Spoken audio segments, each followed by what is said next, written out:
Hi everyone, my name is Olga Kiriliuk. I'm chair of SEEDIG Executive Committee, and it is my big pleasure to welcome you today already for the final event within SEEDIG 7 series framework. I'm saying this and I can hardly believe that we have quite a few months of hard and continuous work behind us, and today we are meeting with you for the last time this year, but hopefully for many more meetings in the coming years. And in a way, symbolically, we decided to make this meeting as an intergenerational dialogue. So we invited people who played an important role in the development of internet governance in the region of Southeastern Europe. These people belong to different generations. They come from different countries. But what they all have in common is this huge passion towards internet governance. And also all of them at some point, if not throughout all the time, have been supporting SEEDIG and participating in our activities. We are also proud that 3 of our today's speakers are alumni of SEEDIG Youth School. And of course, we can't say that SEEDIG played the decisive role in their careers, but we hope that somehow SEEDIG helped them to decide that internet governance is something that they love with all their heart. And on this note, I would like also to introduce our today's moderator, Marina Bjovi, who is Executive Director of Moldovan Association of ICT Companies. Marina is also a member of SEEDIG 7 Series Program Committee, and it was only in 2019 when Marina herself participated in SEEDIG Youth School.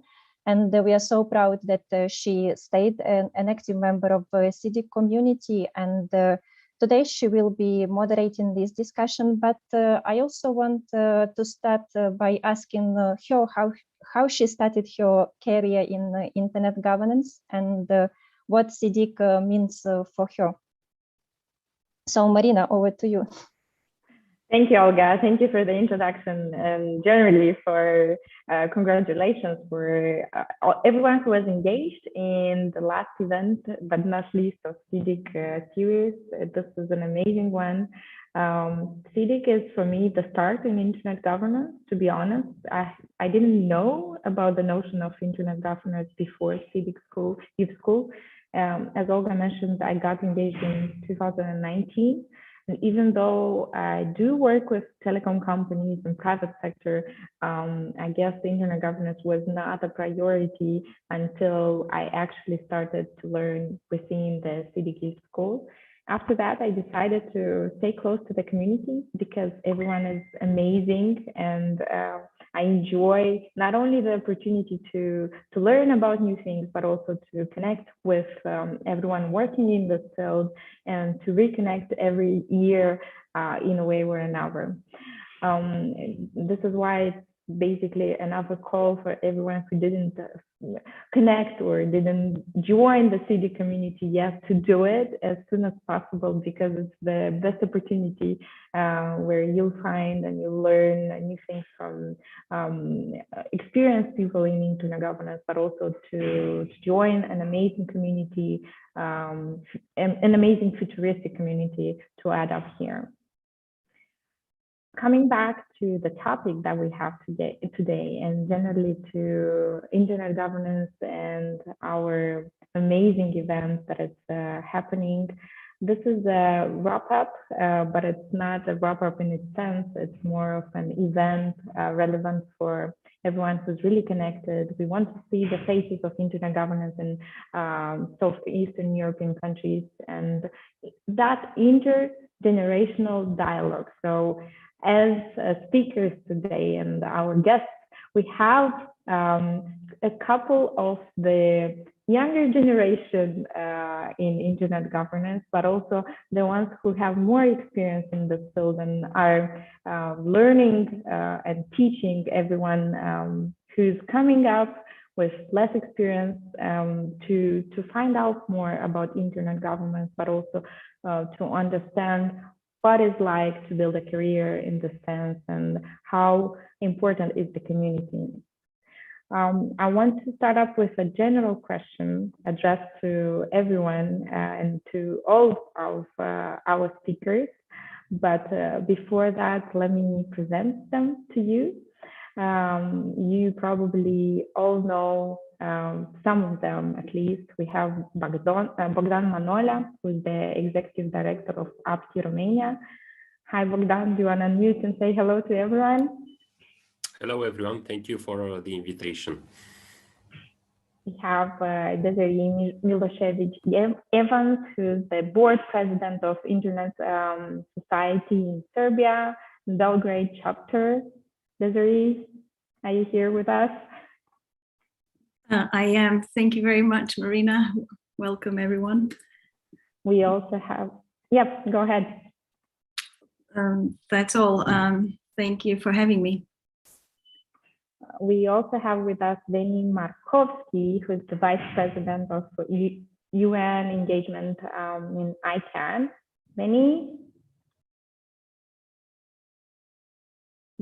you're here with us? I was trying to unmute myself on a screen that suddenly showed up. Hi.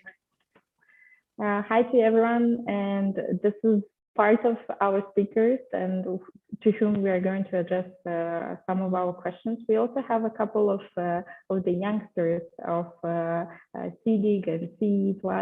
We have Daniel Kaleni, who's the digital youth envoy for ITU. Daniel. Hi, from wherever you're joining. Good morning, good evening. Yep, and Adrana Gavrilovic, who's the digital policy researcher for Diplo Foundation. Greetings, everyone. Hi. As well as Ani Martian, head of strategic projects in Digitay. Hello, everyone. Thank you for inviting me. It's always a great pleasure for me to be back to the community and to see all those bright people around. So thank you for having me. Perfect. Thank you so much. I also have by my side Sharkanbay Kuduyev, who will monitor all the questions that will appear during our session. Therefore, please do ask any questions you have to our amazing speakers. And I'll start with one from my side. If you could all share some details about your careers and specifically why did you select internet governance, and for everyone who's following us, what skills should they have in order to succeed in this field? And I would suggest to start with Bogdan, since you were the first to make the introduction. Bogdan? Okay, thank you, Marina. So I'm a legal advisor. I have legal studies, and I've been interested in law and information technology for more than 20 years.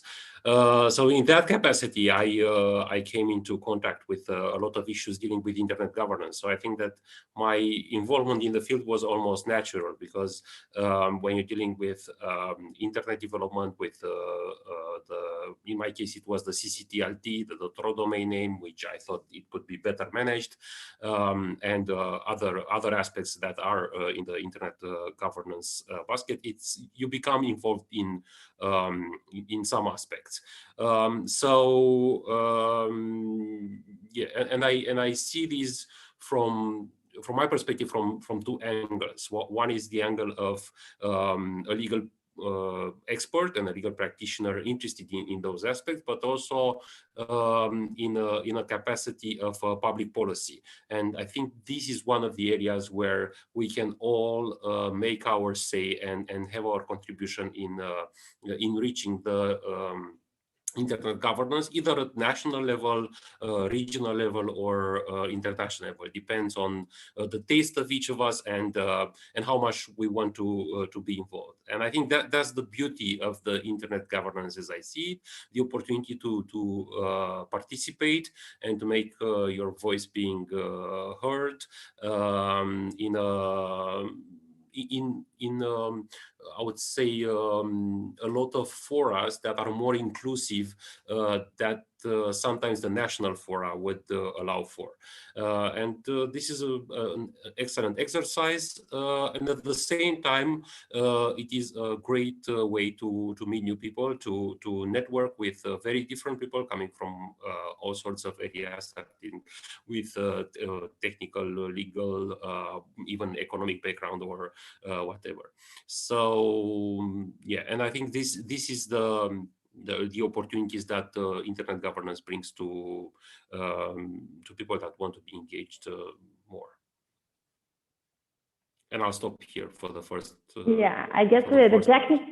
True. I guess the technical expertise, you can be an expert in economics, as you mentioned, legal fields, and not only. Desiree, maybe you can come with your story. How did you join internet governance? Why did you specifically choose this field of activity? And if you could share some of more details about your career path in general.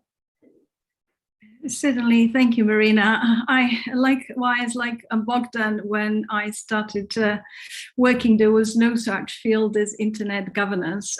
For me, it was probably some time when I worked at the Demon Internet, first ISP that gave the commercial access to internet users. Before that, it was only internet access available to companies.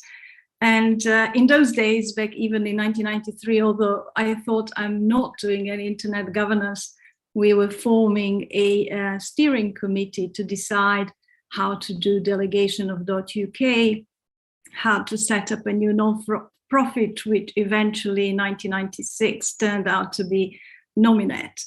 And also on a daily basis, having a technical role. I was a DNS hostmaster. I had to do daily vetting of .uk registrations together with a group of informal decision-making processes with other hostmasters in the UK DNS. So we had a mailing list, and we would either oppose or vet domain names. So that was the early start. So I haven't chosen really to work in internet governance. And when people ask, how do you get a job in internet governance? I think that they usually think of a couple of organizations like ICANN or IGF. And I think my advice is always to do what you do already at your work, and then try to bring in internet issues from your own perspective. And I agree with Bogdan as well. It is so important that so many people get involved and to have an understanding and an insight of how today internet governance works, because we don't want to leave the decision making to just a few. And who can decide, who could even easily foresee or forget or simply be corrupted. So the involvement of a wide range of participants is something that is important, and building communities of people like SEEDIG, what I've been doing in the SEE region, through the RIPE Southeastern European Network, when he organized meetings in Croatia, when even prior to SEEDIG, and the CARNET, Croatian User Internet Group, and then later on in Serbia and Bosnia and Slovenia and Eurodig and so on. So I think people like to know really starting recognizing internet governance with the Internet Governance Forum. And having had an opportunity to participate in WSIS 1 and 3, I got a lot of insight of how governments also work. And that was also quite a valuable experience. But I would say that also we need to have passion, and we need to think what we as individuals how we can add value to this process in building bigger internet governance community and spreading it. I'd say that internet governance chose you rather than vice versa, because I don't see, I don't know, generally in your sector, how internet governance communities would have developed without your participation. So basically, you became indispensable together with everyone who connected here in a way or another to the internet governance community in a specific region or globally. Well, thank you. Maybe it has chosen myself, but I certainly did not get a new job. You know, I used that to. I've been in the same job for 20 years, and becoming a special advisor to the first chair of the UK of then UN multi-stakeholder advisory group also brought another insight into how this new mechanism works. And then there is the passion to involve more people and to understand the same mechanism and to get them ready to where they can participate and help them along the way, which I think what is also SEEDIG doing by organizing School of Internet Governance, and there are so many in the region. But as I say, it doesn't necessarily guarantee you a job in such field. Exactly. Thank you for sharing your experience and your career path in a way or another in such a short term. Veni, if you could come up with your story, because we know you and Desiree and Bogdan got connected at least to this topic more or less the same time. So it's interesting to see how did you evolve in your agenda. Well, I mean, it's when I actually got involved, this was not called even internet governance. This was a term that came to be discussed during one of my participations in the preparatory process leading to the World Summit on Information Society in 2003 in Geneva. So I was an early participant in these processes, and I was part of, for the first time, Bulgaria actually has allowed a representative from the civil society. This is from the technical community. For that matter, I was chair of the Internet Society of Bulgaria back then, and they let me on their delegation to go to Geneva. And Markus Kummer, who was a Swiss diplomat back then, was chairing this small group of countries to discuss the issues that are still not decided before the WSIS started. And this is where the whole conversation about what is this internet governance started. And it ended with a decision to create a working group on internet governance.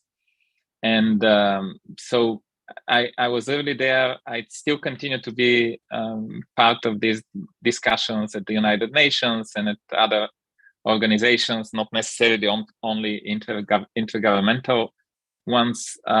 This term started to have a life on its own, if you will.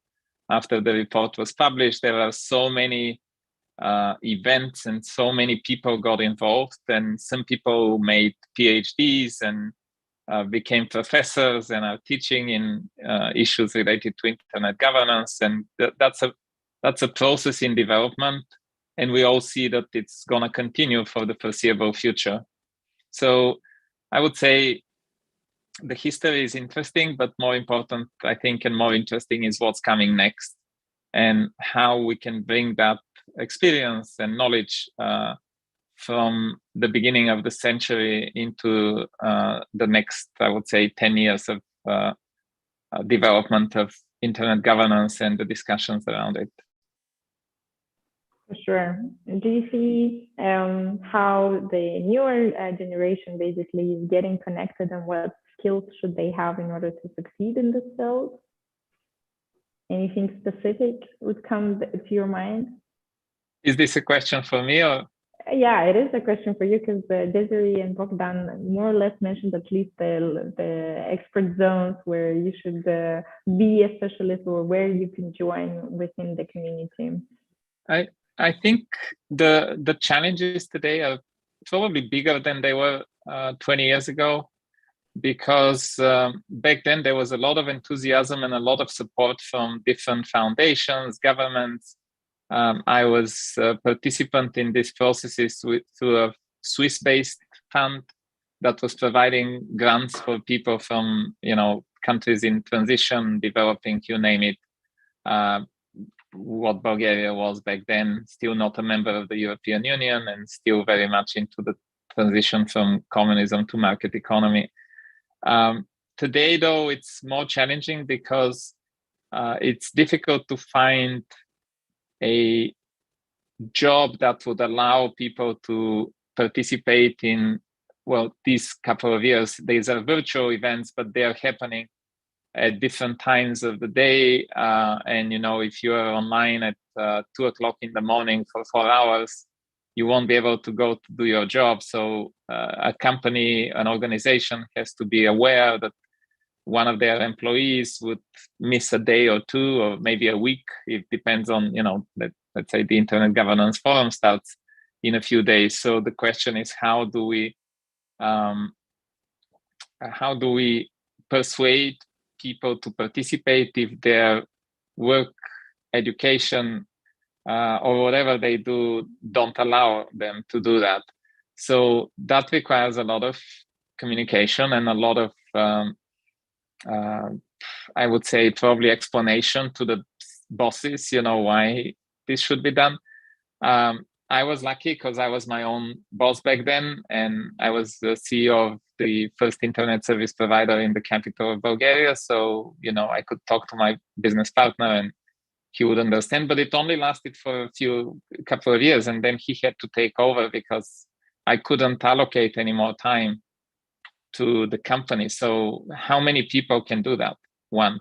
And two, it's a long process, and it's a process in which there are no decisions that directly impact, a company, be that a small or a big company. And around the world, it's even more difficult because you have to explain, you have to make a case why you should be allowed to do that. And keep in mind, people don't work like isolated, even though we are in virtual environment, but their colleagues may start saying, hey, why is Olga spending a week working, telling us that she's online at some conference, for example, or Veni or whoever, Marina, Desiree, etc. Unless your company supports it, it's going to be very difficult.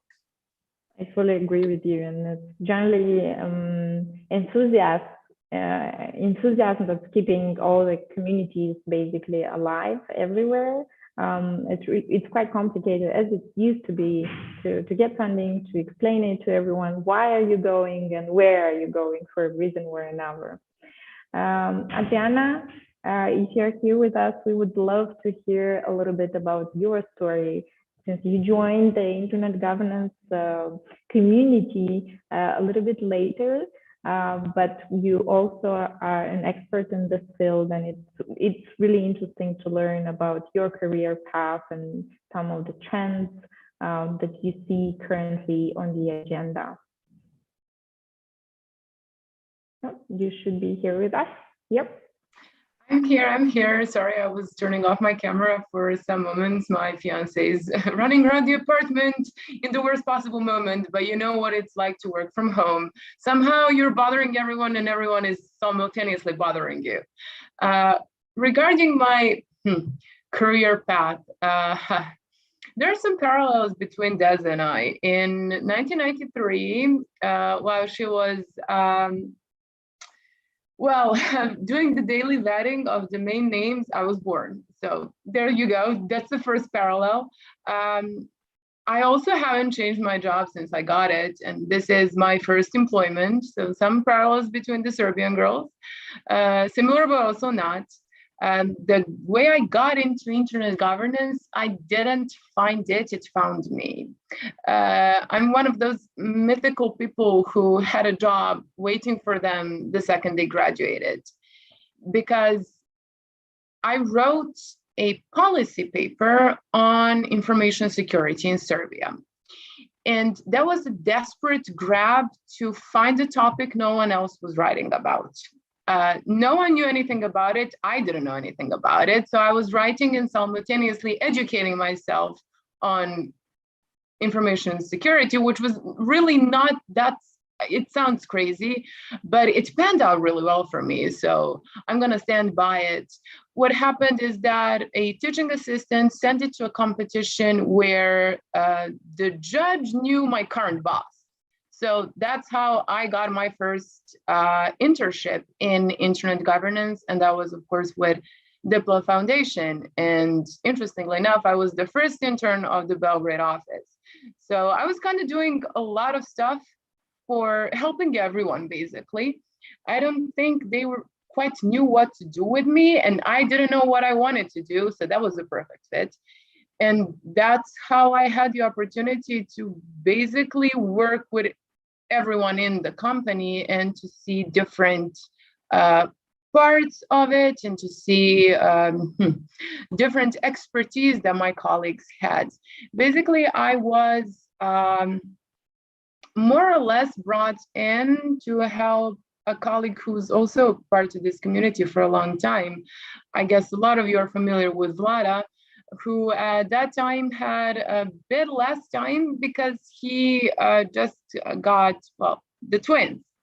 So that was a very weird set of circumstances that brought me where I am. And today I can probably speak about most of internet governance topics with more or less knowledge and understanding, but cybersecurity remains my favorite one, let's say. My remit is mostly international negotiations that have to do with cybersecurity. So we are talking about UNGG, UNOEWG, and the newest negotiations on cybercrime. And that's where my college degree actually comes into play, because I graduated from, well, we call it international relations here, but I also did my master's in international security. So that's how that basically ties in, but definitely a stroke of luck, circumstance. I don't know how I got here, but I'm definitely staying because I like it here. I love the message that you are giving to the whole community. Basically, everyone who is here, not yet engaged, you should do it. You should get started. And most probably, as everyone else stayed in the sector, you'll stay here as well. Danielle, you are one of the youngest speakers that we have today on board. We won't maybe cover that much about career path, but it's interesting how you got engaged with SEEDIG and how did you get started with internet governance, as well as another specific question. Did you get any support from your more experienced colleagues which you've met during your career path? Yeah, thanks. Personally, I had, during the time I met SEEDIG, I was doing my undergrad in computer science. So that was a very, I would say, normal fit to find issues in tech. But what I wanted to do, like as an alternative, I was very interested in political science. I didn't choose it as a path to study because, at least I think in Albania, but even in the broader area in CE, it's highly criticized, like politicians and all the issues, and plus some issues with employment. And I was like, okay, I should just get in tech because it's like the newest and greatest. And having those opportunities, I felt having a degree in tech would make me much more competitive in the market. But still, even if I deprived myself to study in political science, things eventually fell into place. I was very interested into the policy aspect of tech, especially with like what we were hearing in the news about issues with like privacy and security, cybersecurity, AI for good. Those were some things I was initially drawn into. And taking it from a technical perspective, I just tried to search on the net, and that's how I found about SEEDIG. Didn't know anything before that about internet governance, and we were actually with Marina in the same cohort in 2019. It was a very nice experience. We were walked through to like the beginnings of internet governance, opportunities, challenges. It was intimidating at the beginning. You thought you didn't even know that was existing, and there were some political issues you saw there. So I was very interested to stay. So I also combined it with like my thesis in artificial intelligence. My thesis was in AI bias. So I was doing data sets and try to debias it so that it's fair for all skin colors, and like other issues with technology and the policy side. For example, another interest within the same intersection was social entrepreneurship. So I also applied for a community network competition to receive some funding in Kenya, and I'm still doing that even now in my master's program. So those are some things, but especially in AI for good and data analytics, that's what I'm currently doing. And I think it's a lot to do. It's very overwhelming as a community, but everyone is really helpful. I remember that I got in touch, and I'm still in touch with many of the people in the community. And something very interesting about IG is that the people you would find at SEEDIG when you go to ICANN will be nearly the same people, and then you go somewhere else. So it's a very tight-knit community. You know with whom you are, and they are very resourceful.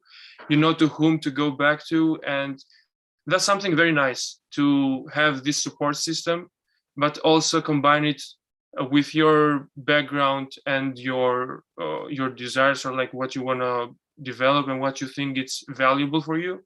So it's a very nice blend, and really was fitting with what I wanted to do and what I want to do, at least for now.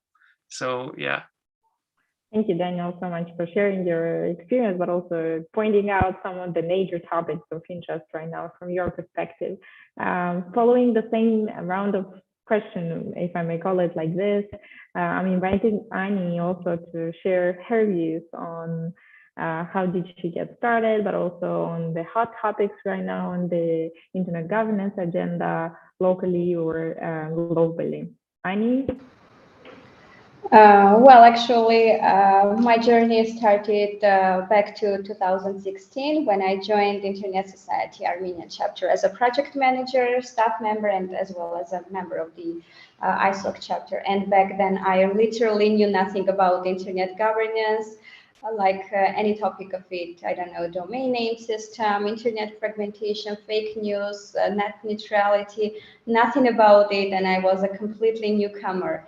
But I had a very, very big desire to learn, to deep dive into this new world, to get engaged into the community. And I remember myself how I was taking ICANN courses each and every day. And then I was going back to my manager, president of Internet Society Armenian chapter, Mr. Mkrtomian, and asking him to check if I have digested the course or not.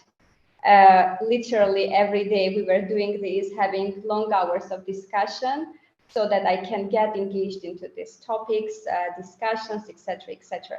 And then I started having my engagement into the annual Internet Governance Forums organization stuff, and also we used to have Youth School where I was acting as a member of the organizing committee. So I was step by step getting engaged into the community, and then my participation was expanded. I started applying for various regional initiatives. For example, EuroDig in 2017, where I was successfully selected as an ISOC fellow. It happened in Tallinn, and then ICANN, I was a next-gen ambassador, again, was successfully selected. And of course, SEEDIG Youth School in 2017. So the portfolio of my IG initiatives would have been incomplete without SEEDIG. I think I'm one of the first alumni of the SEEDIG Youth School. If I'm not mistaken, SEEDIG Youth School was happening for the first time back to our times. So this was a very big and great school for me, because you are growing as a professional and as a person. You are getting to know lots of amazing people from whom you have a lot to learn. And Daniel rightfully mentioned that you meet all those people in various IG events, which is very pleasant, really. And my purpose to get engaged into this community was to learn something new and to get back to my community and to contribute to my community, raise awareness. For example, back then I was actively engaged in our That High IDN development campaign. I was one of the, let's say, pioneers who was trying to raise awareness about our IDN in our community through lots of promotion campaigns with celebrities, etc., etc. That was one of the hottest topics, let's say, for me, that I was most of all interested. But in 2018, in the end of 2018, I found myself in quite another area in business, and I started the journey with a local IT company. So actually, I became a bit passive in IT community, but I can assure to all youngsters all around the world that internet governance, the topics that you learn, the community that you get to know can have really huge impact from a positive perspective into your life. So I am really recommending not to miss this opportunity and to use your young years wisely, learning, reading, knowing. This is really something great. And I will always look back at the community with a great with a very warm heart, and will be always proud of being a part of the community. Thank you, Ani, for such a comprehensive presentation of your experience about internet governance. Also following the discussions in the chat and what was mentioned earlier by all our speakers, that it's difficult for employees to justify the expenses related to internet governance, the events. There is a suggestion in the chat with which everyone agrees, from Gergana Petrova, who's also part of the program committee, that whenever we go to such type of events, we should come back and bring something back of value, both for the team and for the company as well. Danny, you're raising your hand, please. But before that, also, that's an error from my side. Sure. Go ahead. No, I raised my hand by error. Sorry, I was trying to find a menu here on the phone. Okay, because I think that was a response to you. But since you got back and unmuted your microphone, do share with us a couple of major topics of major interest for the future in internet governance, because everyone has a thematic expertise in a way or another. Should we continue to go that way, or maybe new topics are appearing in internet governance that we should discover and learn more? Especially now that we will start building our agenda for the next year of SEEDIG. So it's a way of starting it. That's a question for me, right? Yeah. Since you started the microphone. I have an observation of what's happening at the United Nations. And I think, given the fact that at the end of the day, the whole internet governance process was started through a intergovernmental United Nations / United Nations General Assembly process, and continues to be like that, I would say that not only for the next year, but until 2025 at least, and one could make an educated guess that probably after that as well, the main discussion that might have an impact on the current model of internet governance would be taking place at the UN. There is a lot of, and some of the other UN agencies as well. It depends what the member states would decide at the end of the day, and it depends on how the other stakeholders approach these issues. I don't know if people are members of different mailing lists, but there are heated debates going on right now on certain mailing lists about the proposed changes in the and the establishment of a new structure by the United Nations Secretary General to kind of serve as an intermediate between the multi-stakeholder advisory group, that is the program committee of the Internet Governance Forum, and then the rest of the world through a high-level body or panel, leadership panel, as they call it. So a lot of these discussions will be taking place at the UN, and a lot of those discussions will be not coming to any solutions next year. That's why I said the 2025 is the year in which the United Nations will be doing its regular review of the WSIS, of the World Summit on Information Society processes. And some of you may remember that in 2015, they had such a review with which ended with an outcome document, which can be found on the UN websites. If you search for WSIS plus 10 outcome document, you will see it.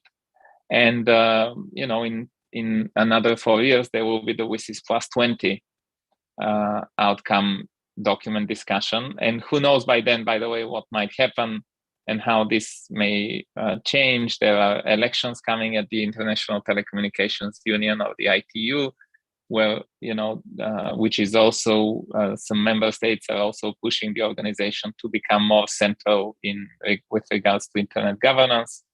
So while I cannot predict what's going to happen, I think it will be a process that it is already a process, not that it will be, it is already a process which requires a lot of observations and analysis and participation by all stakeholders, and which I think really needs a lot of younger people to participate. And I agree with Gergana and other people who already made the observation that and the conclusion that they, you know, young people and in general, people need to be engaged with their communities, their jobs, their mailing list, even, because now everything is through mailing lists and webinars. And given the fact that, you know, every few months there is a new variant of the COVID-19 virus, which brings the world to a complete halt. As we were speaking, by the way, the announcement came from the ITU that the World Telecommunications Policy Forum is now not going to take place in a face-to-face environment in Geneva. It was scheduled to be December 16 to 18. And they just started pulling opinions from participants whether it should be virtual only or it should be a hybrid, but sometime in the future next year. So you see, as we speak, history is taking place, and I don't know how to predict what's going to happen, but we can only say that it's very unpredictable now. Sure, I fully agree with that. Let's continue our discussion on trends and the major hot topics with Bogdan and then with Desiree, of course, because I'm pretty sure you have a lot of other things that we cannot predict, but we can at least talk about. So Bogdan, please share your view on this. I would focus on a different part of the internet governance process that I think it's relevant from my perspective, and this is the engagement of the bottom-up process, especially with local communities, and bringing the voice of the local communities to a larger discussion of the internet governance. And here we see that the internet is evolving all the time. I mean, just look at the hot topic in one of the hot topics in internet today is blockchain, for example, and that brings new challenges to and cryptocurrency, and all of those bring new challenges to policy, to regulation, and indirectly also to the internet governance. So I think in this aspect, it's very important to have in view the role of the local communities and the role of the specialized people in all these domains to be proactively also engaged in other debates at a much higher level. And I think here is problematic because a lot of the times the debates at the UN, for example, look very far from your national perspective, and this is a danger that sometimes things are getting decided, and it's too late to be engaged in that. I hope you can keep me where I see I have an unstable connection, but I hope my message got through. Yeah, we were still able to hear you well, but we also have the same notification that the connection is not that good. Desiree, share with us about trends and hot topics, because I think it's a unique continuation of thought, starting with Zeni and then Bogdan and now Desiree. It's really interesting to follow how internet governance topics evolved in time and what we are going to get in, let's say, 5 years from now. The pandemic completely changed the whole picture of how we perceive things and how relevant they are. And then Zeni, if it's now relevant, I can give the floor to you first and then go to Desiree. Let's do that. No, I was just going to add one line to what Bogdan was saying, and this is that it's extremely important that people join their national delegations to the UN, to the ITU, or ask the adequate ministries or agencies that are representing the countries there to help them with the expertise. And this is something that we have found to be very successful in Bulgaria. I mentioned that my first participation was on the Bulgarian delegation back in 2003. And this was something that the government welcomed because they don't have the expertise.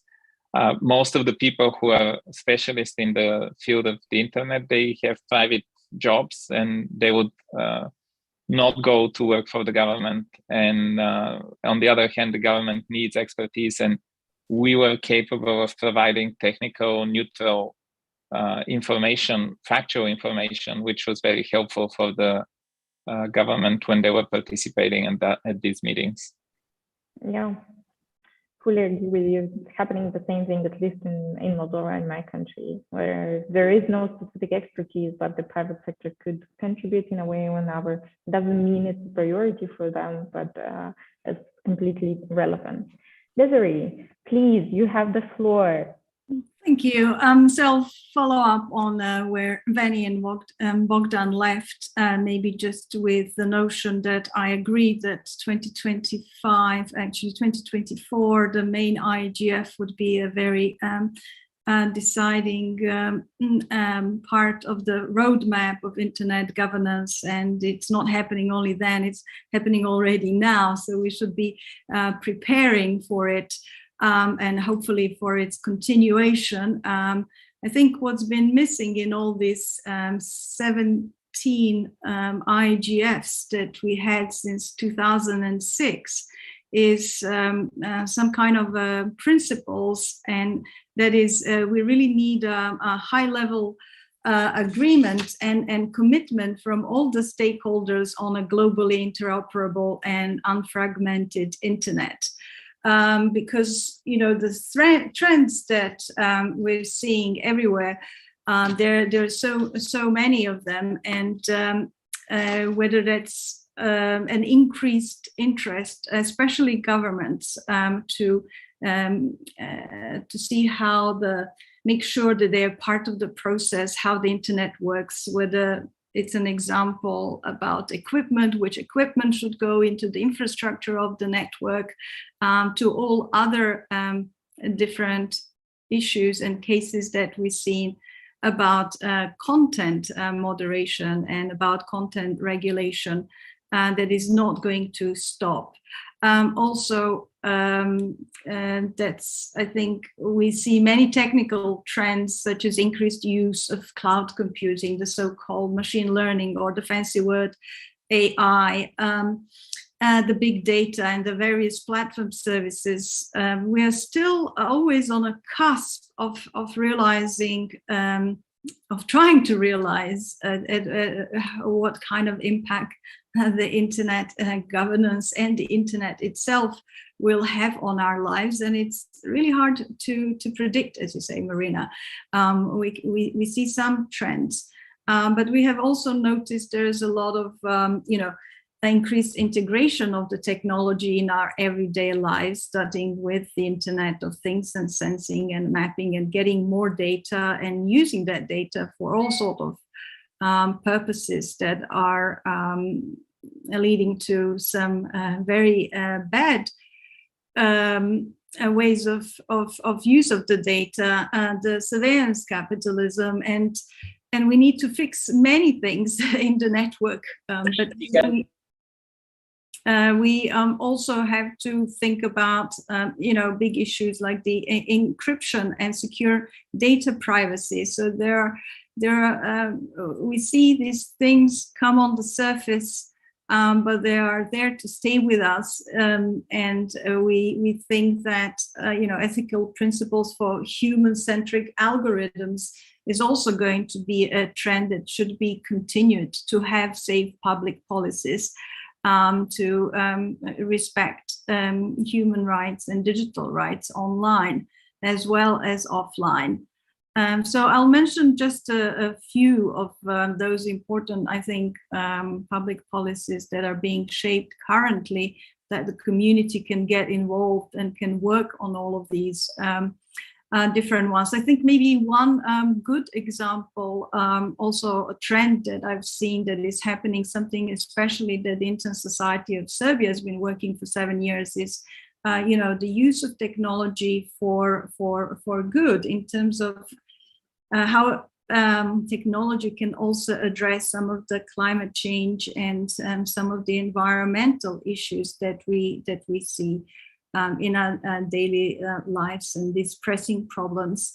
So there's the rise of awareness of also the effect of the internet infrastructure that has on our environment. And there's a bucket of good things, and there's a bucket of things that we need to continue working on. But perhaps, a more desired and balanced understanding of how technology really affects our life is and societies.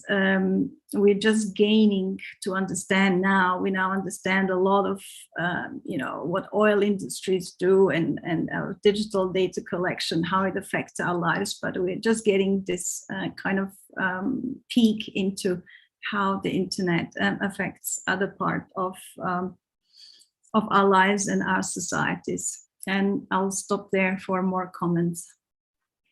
Thank you, Desiree. And it seems that we do have someone from the audience who wants to interview with a comment or question. Liliana Pekova, you're here with us. You can go ahead and unmute yourself.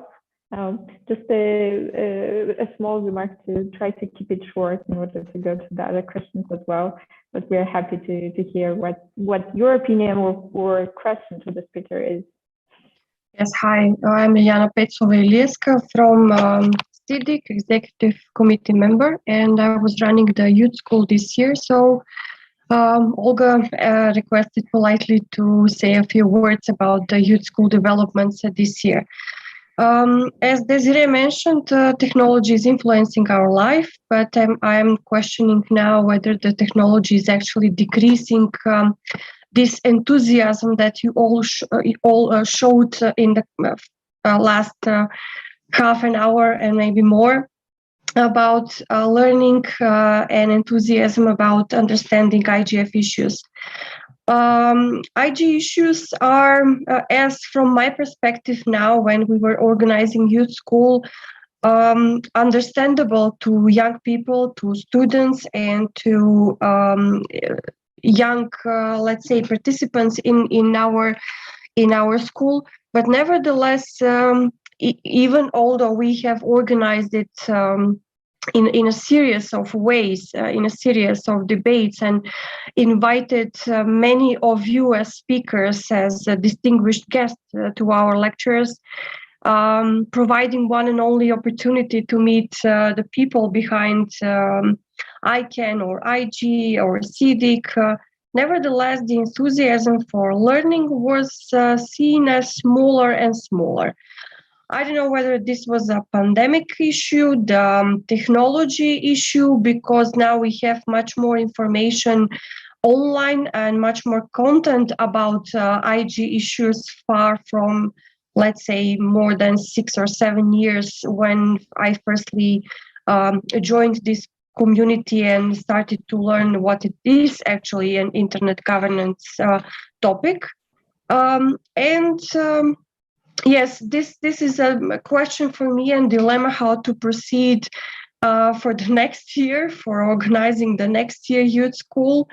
I mean, we have the expertise here, we have the enthusiasm as well, but nevertheless, we see much less enthusiasm to participate actively on these online meetings from younger generations. I think that they're pretty much aware what they can, Google it, search it for, or, find it online. But nevertheless, this part of joy and, let's say, enthusiasm shared within the community, you cannot find it anywhere on any content published on a different website. This is something that we cherish here, and something that we share, and sharing is caring is actually, although it or on hybrid manner or online manner, nevertheless. I do miss those face-to-face meetings, but we, as SEEDIG, and specifically thanks and congratulate to Olga running all behind the scenes things about organizing this series. Ileana, thank you so I'm much. I think we should keep the congratulations for the end of the event. Yes, but because I'm leaving this meeting and just wanted to finish in this congratulations here. Okay. Yes, thank you all, and see you for the next meeting. Ciao. Thank you. We actually saved a small spot for going through all the events that happened within SEEDIG in the last year.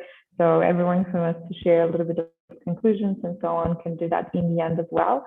Following Liana's comments, I would just mention that this last 2 years were for sure overwhelming in online events, and we need to change aspects, and things are changing and evolving in a different way. It's definitely a huge topic of discussion for any organization's agenda, specifically how to follow and continue developing while keeping online and offline in a way we're now connected. But I want to go back to our younger generation and asking them to share maybe other newer topics that were not covered by the previous speakers. Andana, maybe you have something to add, or Daniel and Annie, specifically on hot topics and what should we expect in, let's say, 5 or 10 years from now in internet governance topics. Andana, do you want to be first? Yeah, sure. I'll go ahead very briefly. Everything that's said, but bold it and underline it with this new ambition of tech companies to build the metaverse in which we will interact. Well, we will be in it. We won't be interacting with a screen anymore. Now imagine all those issues that she mentioned, they're just 3D. Let's go with bullying. Let's go with harassment. So it will basically be like you're living it in real life. So everything that she said will follow us there. We haven't even solved the issues of the internet, and now we want the metaverse. And if you look at developments in November, how many companies have said or applied for patents in that sphere, it's highly concerning. And I'd, of course, mention cybersecurity because this year it has finally hit high politics in June with the Biden-Putin summit. And that's something that's probably gonna stay for a couple of years. If it hit high politics, then you know that governments are finally thinking about it. Putin and Biden are set to have another meeting, so they're probably going to discuss it again. And with all these current negotiations that we have at the UN, they are all barely starting. So we had the OWG, but it ended. And we all kind of knew that it was going to end in a consensus because it was the first one. It was chaired by the Swiss. And, you know, we all knew it's going to be a diplomatic success, but we weren't really sure about the content of it. And now we have the second OAWG, which has a lot more pressure on it to actually put stuff in it that won't be, you know, neither here nor there. They really have their work cut out for them, and they only have a couple of years. And same goes for the Cybercrime Ad Hoc Committee. I don't think we can predict anything at this point because technology develops too fast for us to be able to say. And also the behavior of governments can be tricky. In addition to that, we are not privy to the corridor diplomacy. So we don't know who convinced whom of what. But those are the issues that we definitely need to keep our eyes on and we need to keep working on. I'll give it back to you, Marina. Thank you. Thank you so much. Daniel, I know that you already mentioned most of the hot topics that there are there, but if there is something left, please do share with us as well as Ani. Yeah, before I mention, just a quick reply to what Liliana said. Something which is like very concerning why there is this disengagement from youth is that the space doesn't really offer many paid opportunities. I've seen it myself. If you go to like ITU or everywhere, they really expect you to do unpaid job and everything. And I think it's very, from the very beginning, it just tries to drive you like away. You're not even going to join. Many people, if you're really interested into the field, you might do the sacrifice and join 3, 6, or 9 month period of like unpaid internships. But I think, yeah, it should come forward as an issue because youth will be the one who will take decision later on, and not having them in early stages into the participation, it's concerning. So I think some of those activities would make it better in terms of engagement. To hop into some other hot topics, since now I live in the States and like a 30-minute drive from Silicon Valley where those big tech issues happen, I see here a big thing is, I would double down to what Adriana said, to metaverse. I mean, here at UC Berkeley, where I currently study, they are very big on that. They even have the option to pay with cryptocurrency your tuition. It's one of the very few, actually, but I think it's going to become way wider and wider as an option for many other institutions to take. You can turn a blind eye, I think, in those issues, especially in developed communities. They take cryptocurrency, blockchain, Web 3.0 seriously. They want to be first. I'm personally thinking of taking some courses next semester on the metaverse. And here is something interesting, that all the courses are backed at the end with venture capital money. They just want to capitalize the ideas or what you've learned. So it's maybe that's the wrong side of technology, because that's the pioneer of technology here in Silicon Valley. Everything you do here, you have a VC close to ideas or classes or university. So, but I think, yeah, metaverse is a big issue. Getting into it early and do regulations will be a crucial part in how this will be shaped. Blockchain as an infrastructure, or even as a transition to internet, will be interesting to see. The ways of which platforms to use, which blockchain method to use, and like which are the features, technicalities of it. I haven't seen many policy issues into those areas, but it's interesting how it's going to be developing. And since I'm personally now very into AI, yeah, those are mainly things that I see places like Silicon Valley are interested.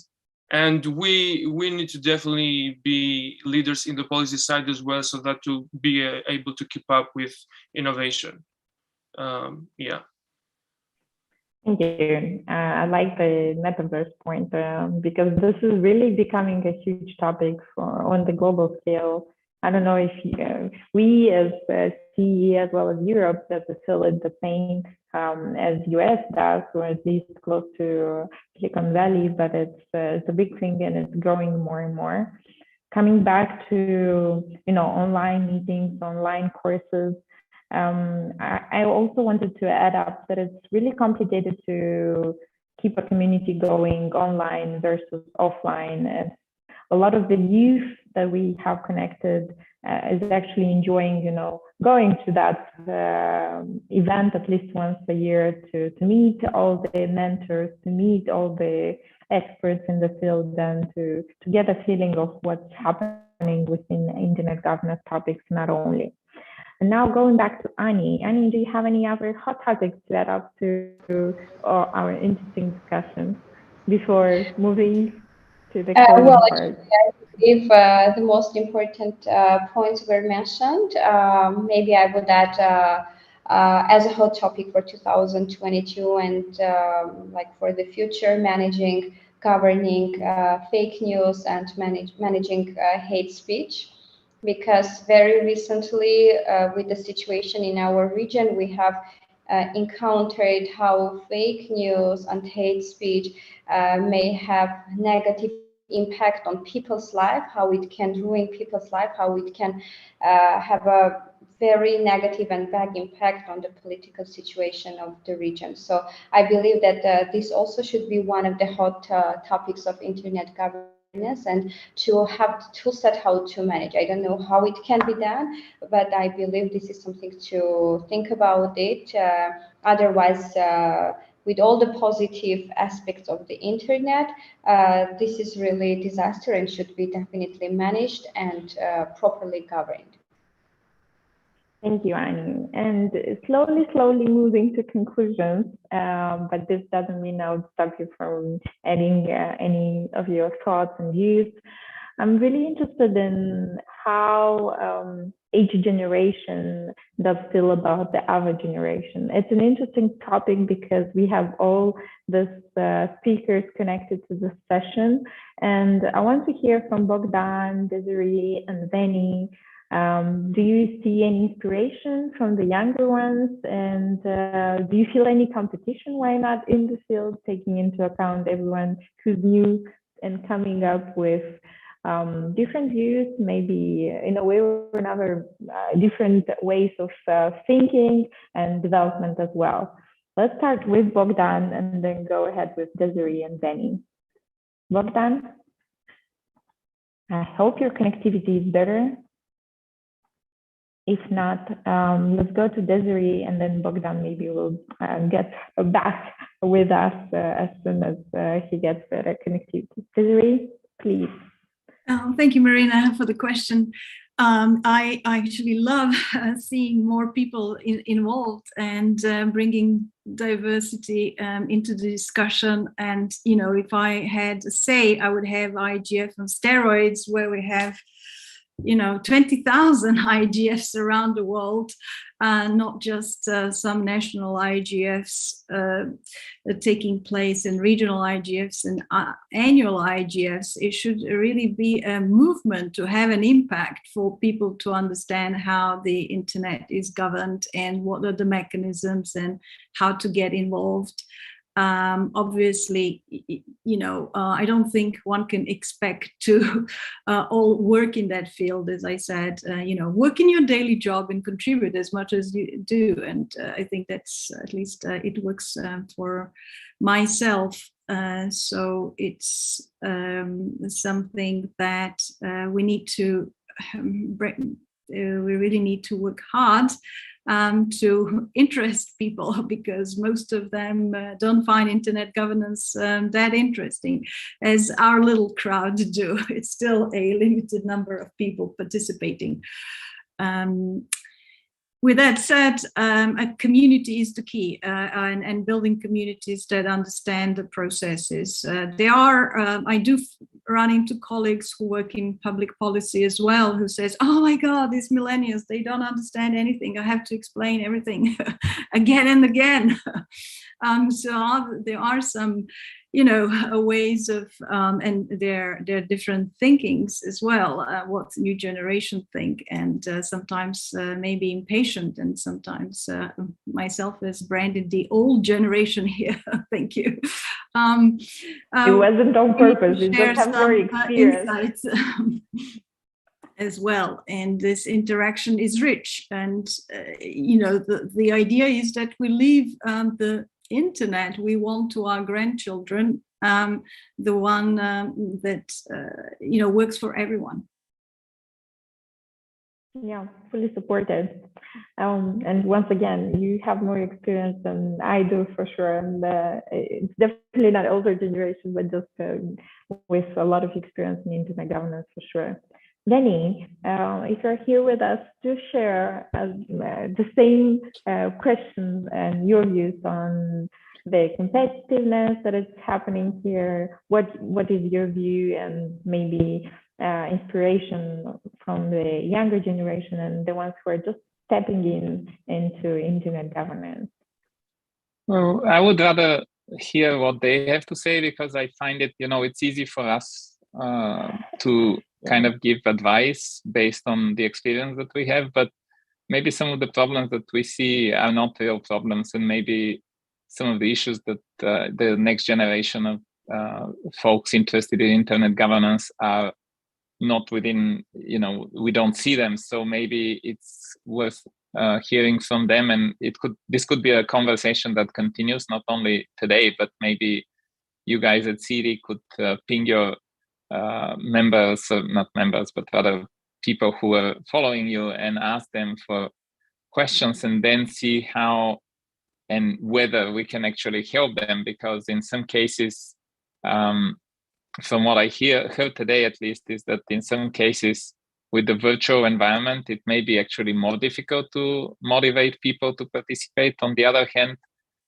if people are interested in the topic and interested in the discussions, and they have passion for diplomacy and laws, like I'm a lawyer by education, and I believe I'm not the only one among the speakers who is a lawyer, but that could be part of their changing maybe their views on what they can do in the coming years. And maybe they'll, if we manage to find, I don't know, 5, 10 people, one person more is still one person more to be engaged in these internet governance discussions and contribute to them.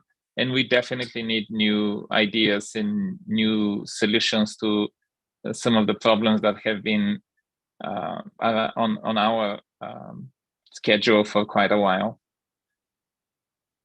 Yeah, I agree, and we'll give the floor to the younger generation as well that we have connected as our speakers. But before that, let me give the floor to Bogdan, who I think should be better connected right now.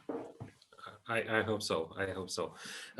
So just to jump in a bit from a trainer perspective on the issues on how do we teach the new generation. I think this is an ongoing problem, but the majority of the solution, not all of it, but the majority, I think it lies in the capacity of the trainer to adapt the message to the new generation. So this is very important to understand. The generations are changing, and that's very normal. The speed of the internet is changing. The way the users interact with a Facebook page or with any kind of web page is shorter. They prefer shorter content, video, images, interactions, and I think that's part of the solution that we need to look for. It's how do we explain those messages, especially on very basic issues to a larger audience. And here there are a lot of actors in internet governance that are already doing that, and it's just a matter to try to be proactive and to try to see which are the issues of the new students that come in, and how would what are the best methods to get them into this field. Of course, if they shown a little interest, because like in every other fora, there would be 20% participating on a higher level and 80% maybe mostly just lurking, but that's just normal. Yep, I agree with you. And slowly moving to Andana, Daniel, and Annie, do you have any comments on what you already received as messages and in a way or another conclusions? Because from what I know, everyone got some support from the community already that already had been there when you guys entered into internet governance field. But I'm pretty sure you have a wrap-up conclusion that you could share with everyone looking and listening to us right now. Andana? My best wrap-up conclusion and advice for anyone who wants to enter the internet governance community is to find what you're interested in and then just go for it. And try to educate yourself as much as you can, but also try to find a mentor. It's incredible how much shadowing someone can teach you even without being aware of that. You're not being tested and you're not learning, you're not highlighting text in your textbook, but when you actually have to reproduce, you realize that you've learned a lot. And that would be my best advice from my own personal experience with my own mentors, that it is really best to learn from someone. You can get to a certain point on your own, but my advice is to find that topic that interests you. There are so many internet governance topics. You need to start with one. You can't start with all 50 of them. You need to start with one, and then work your way into topics that are connected to that topic. And then at one point you will be able to have an overview of everything, but you can't be an expert in everything all at once. So figure out what is it that tickles you the most, and then just go for it. Thank you. And Daniel? I was thinking about that question of engagement, and I was thinking that it's an ironic that our challenges become our solutions, because when we are saying, for example, advertising, it's very bad, because it uses personal data, it's still one of our solutions to look for many more people to be engaged with internet governance. I mean, to advertise it, maybe in the network or everywhere, or even use, as Bogdan said, to use those social medias like TikTok, which is fast, consumable tech. It's still with privacy, but we need to use it so that we engage more, which is like this clash, this ironic clash of challenges and solutions. To my perspective, I would say the same. I would say that it's everyone somehow is connected to internet governance without even knowing. Everyone is within the radar of IG because we use the internet. And I would say you just start from where the internet impacts you the most, on the very first front.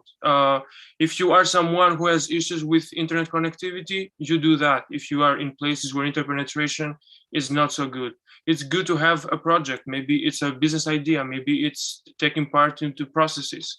If it's issues with, you are concerned about your privacy security, you do that. I mean, I would say it's very easy for now for young people to just find what they are mostly interested, but mostly concerned about. And you take it from there. It's definitely a very endless path, and you will see the connection between different topics, because IG is meant to be an interdisciplinary area and a multi-stakeholder process. So you'll find yourself in different tables, even in opposite sides, starting as a civil society, then joining as a private sector a few years later. So you never know. It's very dynamic, interesting, and yeah, I'm looking forward to what is next for IG. Thanks. That's really inspiring. And as everyone is commenting on Andreana's saying, you can find mentors in internet governance. Most of the people would actually be flattered to mentor some of you who are out there looking for advices and so on. And as long as you are interested into a topic or another, for sure you will find opportunities, you will find mentors and community to build upon. And do not forget to look in the chat. There are other opportunities there that can be followed.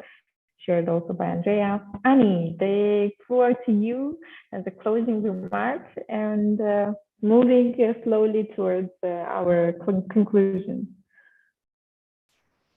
Well, I would like to say as a conclusion that your participation into internet governance discussions is a must. I really understand all the challenges related to this new COVID-related situation, online meetings, etc. But I do believe that we really need youth participation because we really need fresh ideas, new people, and expansion of the community. And this can be done through lots of local initiatives by arranging youth schools, youth IGFs, like lots of fellowship programs, etc. On a personal level, I agree to what Adriana was saying that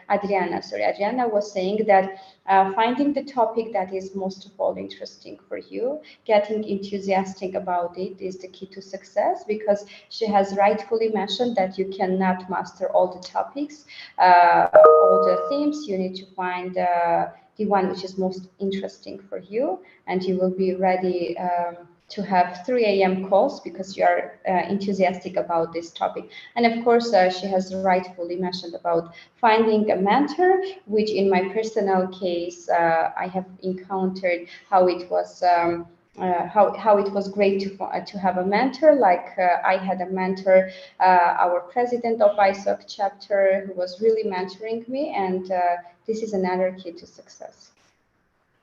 Thank you, Annie. Denny, I see you raise your hand. You did it by accident, or is it a final conclusion you want to bring in? No, I just wanted to stress to the link that my colleague Andrea put in the chat, so people can copy and use it for future references. There are other organizations also, but needless to say, ICANN is one of the possible venues that people can use to be part of this conversation and get to know more about the way the internet works and on the technical level.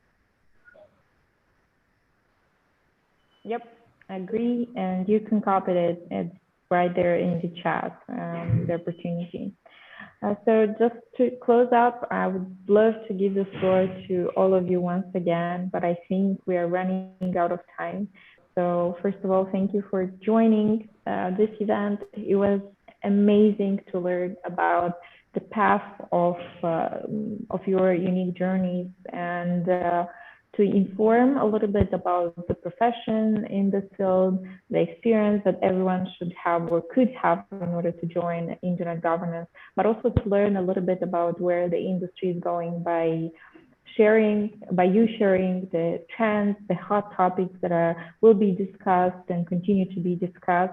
As it was mentioned all along today's session, it's impossible to predict all the future topics and relevant topics for all of us, but we can at least start speaking about the ones who are more relevant for the community.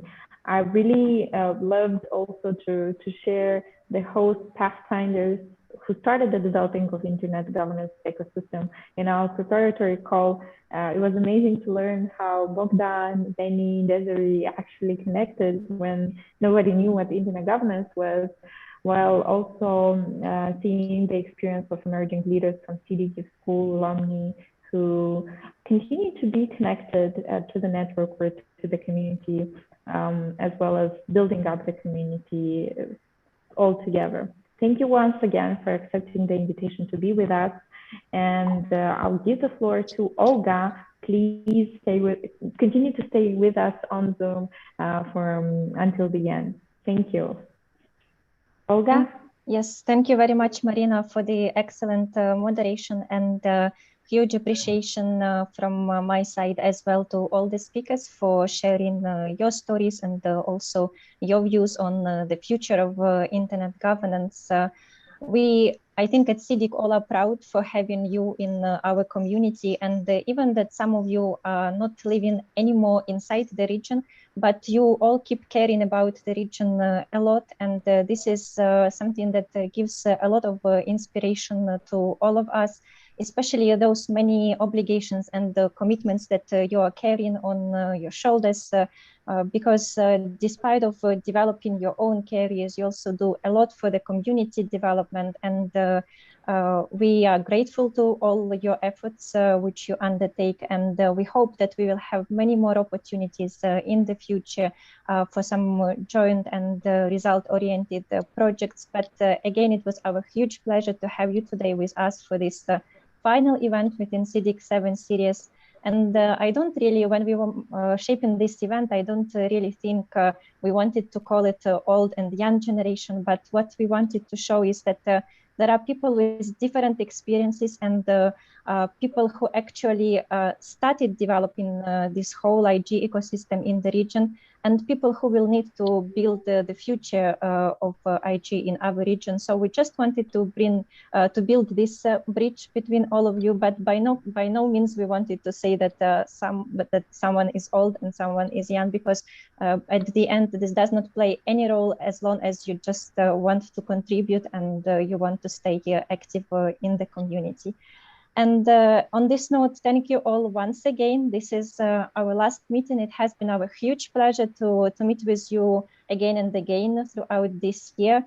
And we invite you to join us for the final wrap-up and the community networking, which will happen for the next half an hour. So if you have time and if you want to join us and provide us some short feedback on how you spent this year with us, whether we delivered up to your expectations with the SEEDIG 7 series, please stay in this Zoom. We will give you a few minutes to get a bit of rest, and then we will move with this wrap-up session. Thank you again, and we'll see you in a while, I hope. Thanks, bye. Thank you all, bye-bye. Bye.